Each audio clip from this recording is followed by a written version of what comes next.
What's really fascinating too is the description of Atlantis, of having that opening to the south, and then you see this clear pathway to the south. Yep.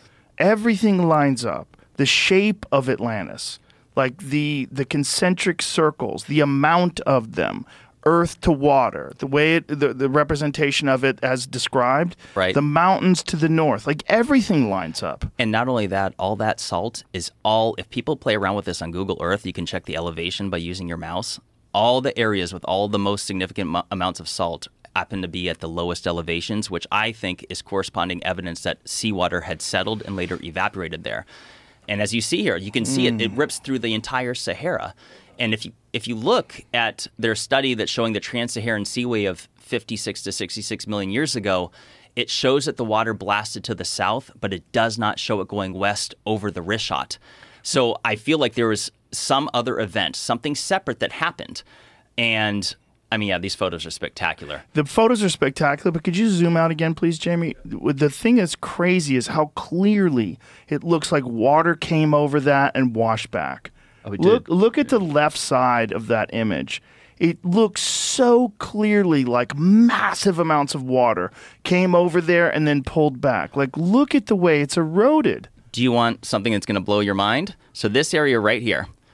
Scroll in, Jamie, and you'll see, we discussed this last time as being water ripples. So remember when Graham Hancock and Randall Carlson were on your show a few years ago, and they were showing you the area of the Missoula floodplains in Montana and Washington. West Baugh, yeah. God, look, it's so clear. And so what's interesting is that, so I measured these, and there might be some of the slides in there. I'm not totally sure, but yeah, that's white salt. But these... This is a wild... These pictures got great.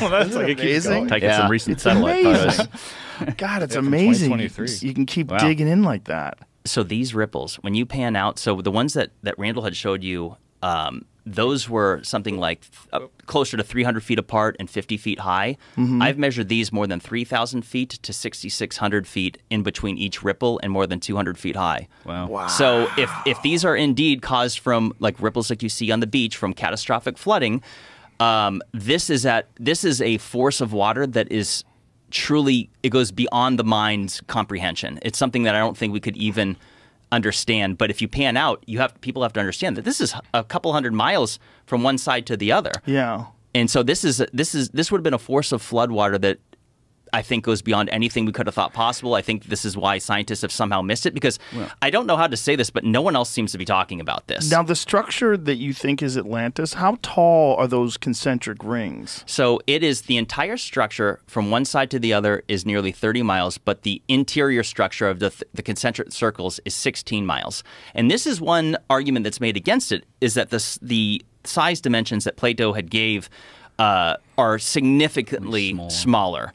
And so, but I would make two arguments on this. One, this is a 12,000-year-old story, and Go back to that, please. I would argue that it is impossible for over 12,000 years to carry down precise translations because of how off is it from the translations? Oh, significantly. The entire site would be a small circle inside the middle of this circle. But here's the reason why I think those dimensions are wrong, is because Atlantis was said to be busy all day and all night. And I would compare that to any modern city today, which you could argue would be a population within the millions. So if it was as small as Plato described, it wouldn't be feasible to suggest that millions of people would have lived there. And I'll make one other little point, which is that, because many people posit that it could be in the Atlantic Ocean, like at the Azores, and I think that's a phenomenal argument for that.